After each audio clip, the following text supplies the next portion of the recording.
Well, hello guys, welcome back. Now you guys know this logo, the ABUS logo, and it usually means that the lock is going to be very difficult to pick. And that is definitely the case in this lock here. Now, if you have a very good memory, you'll remember that Randy Perkins actually sent this to me in our first trade together, and my first trade from America. So this is the ABUS Titanium lock, and ABUS are quite proud of their Titanium series of padlocks. I think they also make some Euro cylinders, but I'm not too sure. Now, I want to say this is a big heavy lock, but it isn't, and ABUS have made it light on purpose. They've actually made it out of aluminium. Or, because it's come from America, I'd better say aluminum. And down at the bottom here we have ATTI/50, so I assume that it is a 50mm padlock. It's a very big, hefty lock, very big, and we have the Nano Protect shackle as well. This is probably one of the very few 6-pin padlocks that I've come across, and just look at that bitting. They've managed to shove all the high bits at the back, and they're all protected by that 3rd pin. We're going to talk about that more in a second. There's a keyway, and the lock of course works very smooth,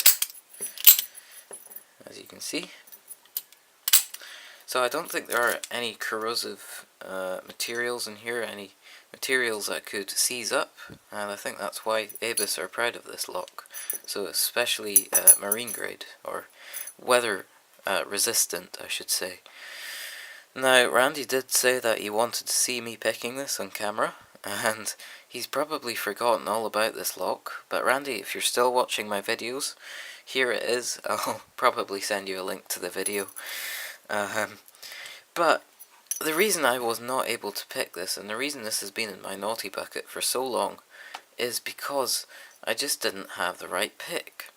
I kept trying to use a hook like this, a sort of Euro hook, and what I was doing was I was managing to pick that 2nd pin. If I zoom in here, I was managing to pick that okay, but when I went to pick the last pins, what I was doing is you can see that the shaft of the pick actually lifts up past this 3rd cut, meaning that I'm going to be oversetting the 3rd pin there. And that's really why I had my trouble. So, since getting my new pick set, I now have this, the DeForest Diamond, and it just amazes me how useful this hook is, or this pick is. It just seems to get into even the smallest, tightest of keyways, and it's such a big hook. So what it's going to do is it's going to sneak there, pick the 2nd pin, and it's going to reach right under the 3rd pin and be able to pick the last 2 pins quite easily. Now, these ABUS locks, to add to the fun, have got mushroom pins in them, which are almost like a type of spool pin, but the thin down portion of the pin is actually tapered, and that's why it's called a mushroom pin. So I'm now going to clamp this up and hopefully pick this lock finally on camera. And this is where my light would be handy overhead. I didn't actually hook it up as I thought it'd be bright enough. It sort of shines the light this way so I don't have shadow, but it should be okay. Zoom in a little bit further, get some focus going, and we're just going to go in. That's pin 2, no it wasn't, that's pin 1. You'll probably see the core turning a lot as I deal with the mushroom pins. So I think I'm concentrating on the last pins here. I'm not quite sure what pin that was, perhaps 6, 5, 2, and we're open.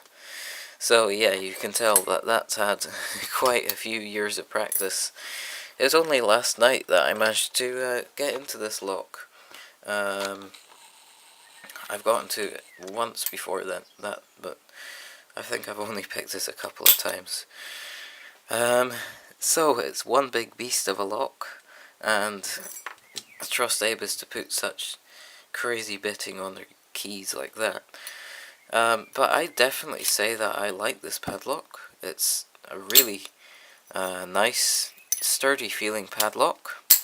I don't know how it would withstand attack, being aluminium.